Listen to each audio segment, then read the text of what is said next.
Medina Munawwara की एक गिल्ली में एक बूढ़ी औरत रहा करती थी।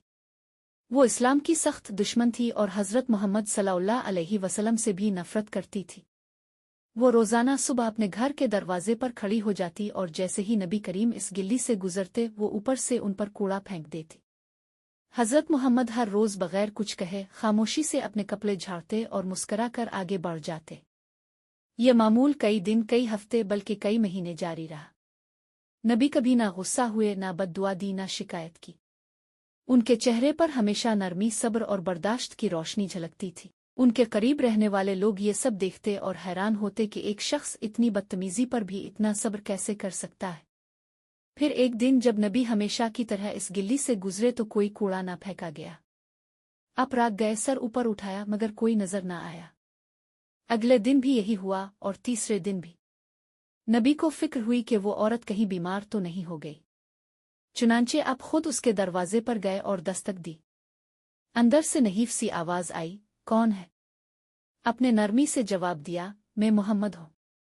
कई दिनों से तुम नजर नहीं आई, इसलिए आया हूं कि खैरियत मालूम कर लो।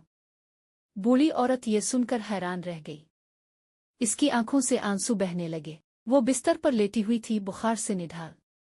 इसने कांपती आवाज में कहा, आप वही मोहम्मद हैं जिस पर मैं रोज कूड़ा फेंकती थी, और आप मेरी खैरियत मालूम करने आए हैं।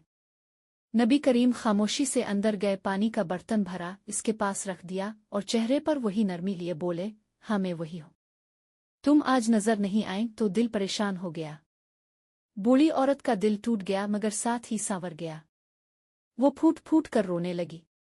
इसने कहा, मैंने तुम्हें तकलीफ दी, तुम्हें जलील करने की कोशिश की, और तुम मेरे दरवाजे पर खैरियत पूछने आए हो। हज़रत मोहम्मद ने सिर्फ इतना कहा, यही मेरा दीन है। इसी लम्हे इस औरत का दिल बदल गया। इसने कहा, ए मोहम्मद, आज मुझे यकीन हो गया कि तुम अल्लाह के सच्चे नबी हो।